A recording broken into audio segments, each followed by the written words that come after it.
His 40 days on the top of Mount Sinai were coming to a close. The Torah says that Moses didn't eat or drink that entire time, which really puts today's fast in perspective. He was probably eager to return to the people he had just led out of Egypt, excited to share with them the word of God that he had just finished carving on 2 tablets of stone. And just as he's about to head down, God informs him of some disturbing news. The Israelite people are worshiping an idol. After pleading for mercy on behalf of the people, Moses takes his brand new tablets and heads down to the foot of the mountain. Sure enough, when he gets to the bottom, he sees the Israelites worshiping a golden calf. The Torah tells us that he became enraged and smashes the tablets. Why did he smash the tablets? Classic Judaism, there's many answers, but the simplest one is that it was a spontaneous expression of his anger. There's a midrash, a rabbinic commentator, that asks an unexpected follow-up question. If Moses broke the tablets because he was so angry at the sin of worshiping a golden calf, why didn't he do it at the top of the mountain when God told him what was happening? Why did he have to wait until coming all the way down the mountain to then smash the tablets? The Midrash offers a powerful answer. Seeing something is different than just hearing about it. According to the Midrash, up until seeing the people actually sinning with his own eyes, Moses was in denial. The Midrash imagines Moses saying to himself, Im eini roeh eini ma'amin. If I don't see it, I don't believe it.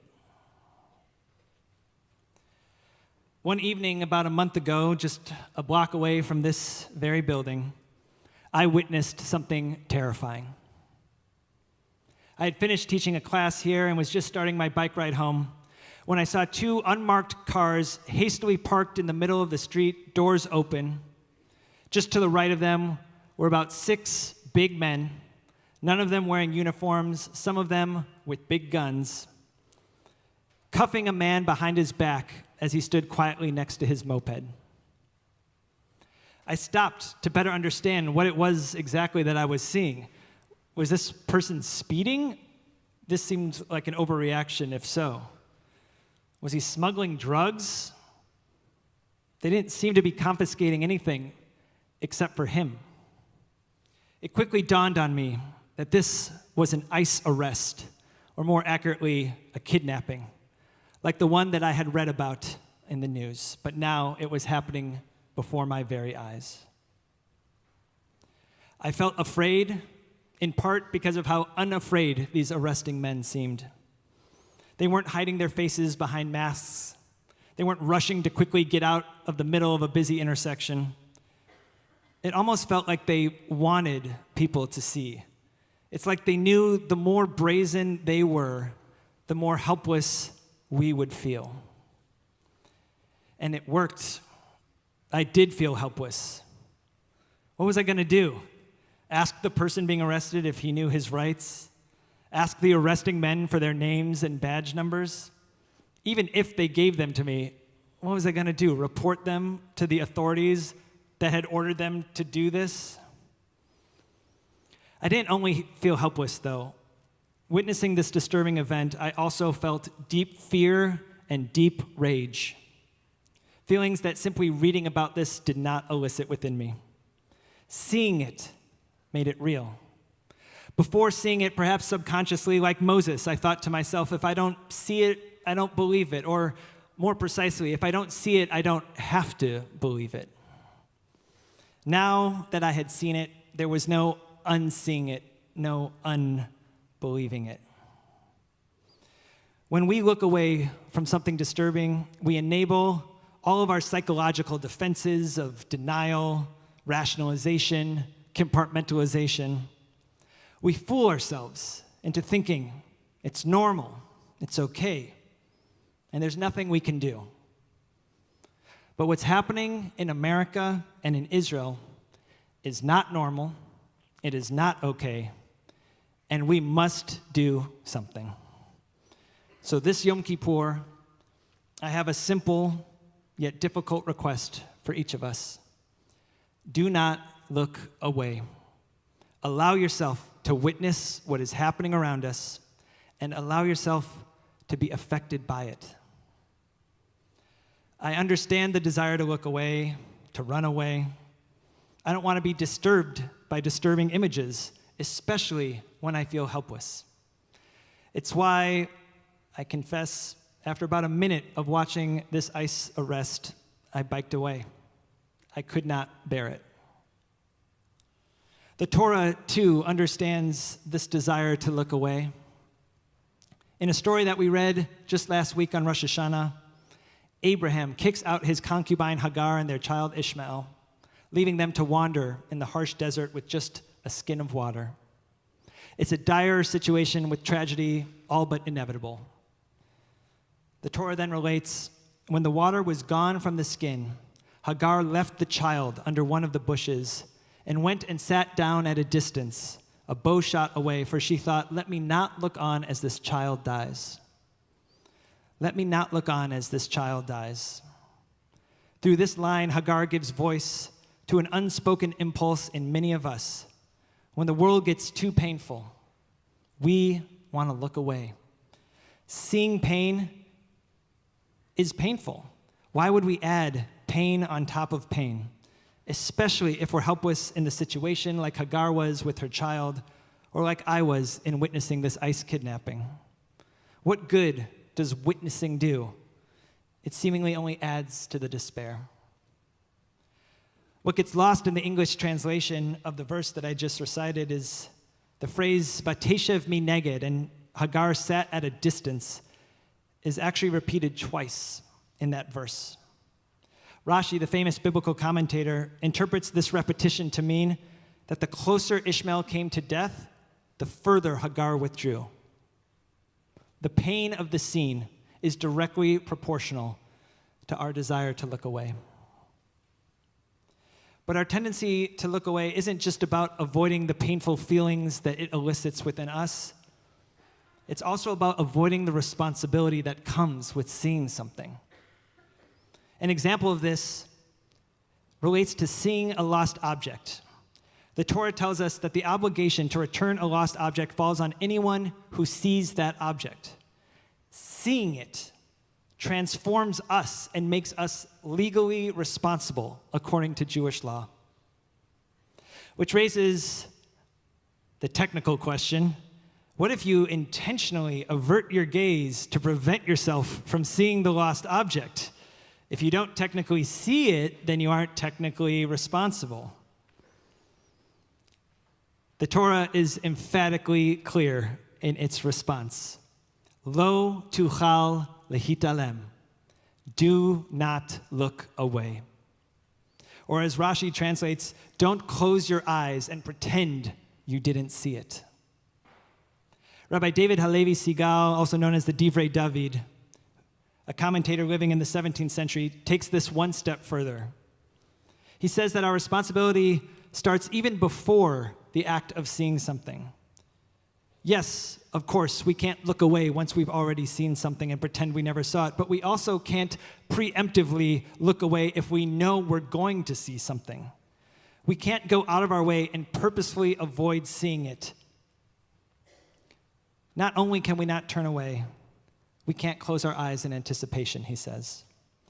To see something imparts responsibility on the witness. Once you see it, you can't unsee it, and you can't shirk the responsibility that comes with seeing. Both America and Israel, two countries that account for over 85% of the world's Jews, are barreling down an immoral, undemocratic, and terrifying path. I completely empathize with the desire to shut the doors, hunker down, and ride out the storm. To metaphorically and literally close our eyes to what's happening in the country and in Israel. It's upsetting. It's more than upsetting. It's disorienting. What is happening to these countries that I love and thought I knew so well? It's also demoralizing. What can I possibly do? Maybe if I close my eyes, it'll all go away. I'm sorry to tell you this morning what you already know. What's happening in this country and what's happening in Israel is not going to magically go away. We are going to need to do something to save these countries from themselves. Now, what exactly we should do, I don't know. Do we have the people power, the institutional power, to make a significant and lasting change? That I also do not know. But what I do know is that we cannot look away. By witnessing the madness of this moment that we are living through, we can more clearly see the situation for what it is. That clarity will shake us from our complacency and inspire us to do something, even without the clarity of what exactly that something should be. Change begins with seeing. When the Israelites were enslaved in Egypt, their redemption began with God seeing their pain. Ra'o ra'iti et oni ami. I have seen, yes, seen the affliction of my people, God says. Seeing is the first step in any meaningful change. I believe wholeheartedly in the power of seeing reality honestly and confronting it head on. As Rumi says in K-pop Demon Hunters, we can't fix it if we never face it. While Hagar is ignoring her child, God tells her, "Come, lift up the boy and hold him by the hand." She does, and in that moment, God opens her eyes and she sees a well of water. She fills the skin with water and saves Ishmael. She could not have seen that well of water without first seeing her son simultaneously holding his pain and her anguish. I want to be clear. I am under no illusion about the scale of the problems before us. I know that we are not just one well of water away from being saved. I wish I could tell you that once we confront this hard reality head on, our eyes will be opened and the solution will be clear right in front of us. I cannot say that. I'm not sure there is a clear solution. Frankly, in darker days, I'm not sure that we haven't passed the point of no solution. But even if we are not going to be able to fix this problem, there is still a power in facing it. At least we can say we tried. Even if we fail in making a difference, we will have succeeded in bearing witness, in acknowledging and upholding the humanity of those suffering. And in doing so, we hold on to our humanity. If nothing else, let's not lose that. I realize that social media complicates this message with the rise of deepfake technology and the proliferation of false or doctored images and videos all over the internet. We are going to need to be increasingly vigilant about what we're seeing and its source. To truly see these days requires an added investment of our time. Moses, wandering alone in the desert, first encountered God by noticing a burning bush that was not consumed. As Rabbi Lawrence Kushner points out, how long would you have to watch wood burn before you know whether or not it was actually being consumed? Moses would have had to watch this amazing sight closely for several minutes before he could possibly know there was even a miracle to watch. Now more than ever, our sight will need to be more intentional and more discerning. Social media doesn't just raise the question of whether what we're seeing is real, it also raises the question of what to look at. Now more than ever, we have access to so many horrors, which has the potential to desensitize or overwhelm us. Add to that fact that capitalism mixed with technology is placing so many demands on our attention away from what actually demands our attention. How do we decide what to look at? On the subject of seeing a lost object, the Divrei David clarifies, if it doesn't involve your day-to-day life, then you don't need to actively seek it out. I think this is an important point to consider as we wrestle with the important question of what we are required to bear witness to. For the Divrei David, the obligation to not look away is limited to what we would naturally encounter. I'd apply the Divrei David's comment in our context to say, that thing that you are actively avoiding or ignoring, that's probably the very thing that requires your attention. To see accurately in this digital age requires an investment of time, energy, and soul, and it also requires a willingness to see. In an age of half-truths, of narrowed lenses, and of confirmation bias, please try to see the full picture as best as you can. Seeing clearly where we are is the first step and only hope in finding a path forward. There is so much that we are not seeing, from the devastation of climate change around the world to the terrifying militarization of our streets, to the debilitating effects of poverty right here in the world's wealthiest nation, to the countless and horrific atrocities being committed all across the globe. Ultimately, only you can decide what you should no longer ignore. But I would be remiss if on this Yom Kippur, I ignored addressing what I think is the most prevalent thing being ignored by the Jewish community right now, and that is what's happening in Gaza. I know that we are living in a time of rising and deadly anti-Semitism, punctuated by the terrorist attack in the UK synagogue just this morning. I know that many around the world refuse to see anti-Semitism and its deadly effects. I know so much of the world seems to have forgotten October 7th and the earth-shattering trauma that it caused Jews all across the world. I know that there are many around the world, including in our own community, who have forgotten the hostages, who as of today have been in captivity for 727 days and counting. I know that Israel gets singled out and is held to an impossible standard that no country could live up to.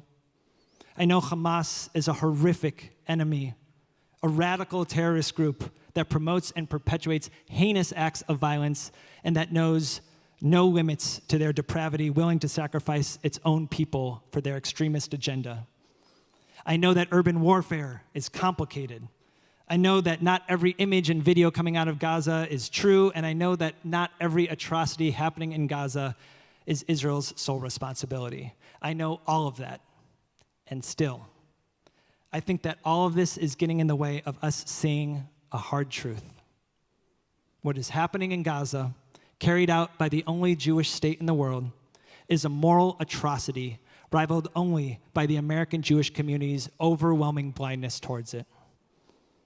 When you see the verified images and videos coming out of Gaza, it is clear that Gaza is being collectively punished. When you see those images and videos, it is clear that Gaza is being made uninhabitable. When you see those images and videos, it is clear that the Israeli government and army is not doing everything in its power to prevent civilian casualties.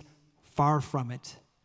When you see those images and videos, it is clear that Palestinians in Gaza have been dehumanized and devalued in a way that is antithetical to Jewish core teachings and is beyond justification.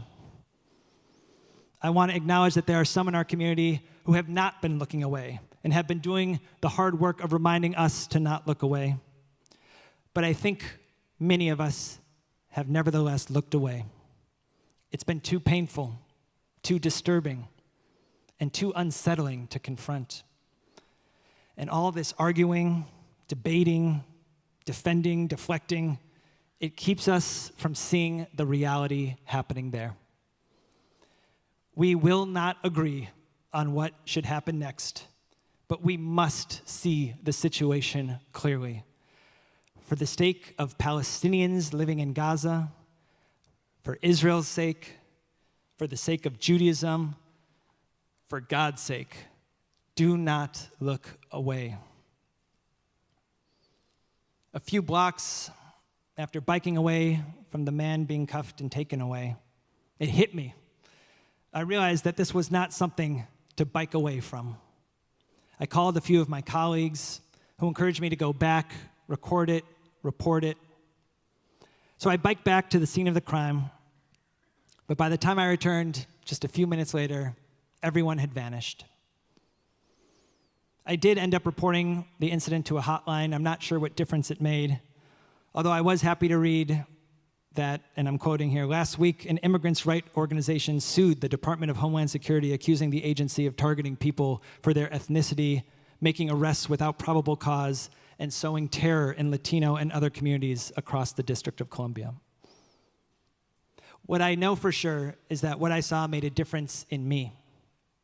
The images that I saw that night have stuck with me, and that experience continues to enrage me and terrify me.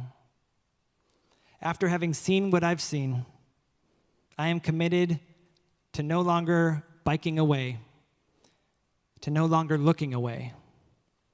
I will bear witness to the end. Shana Tova, wishing you a meaningful Yom Kippur ahead.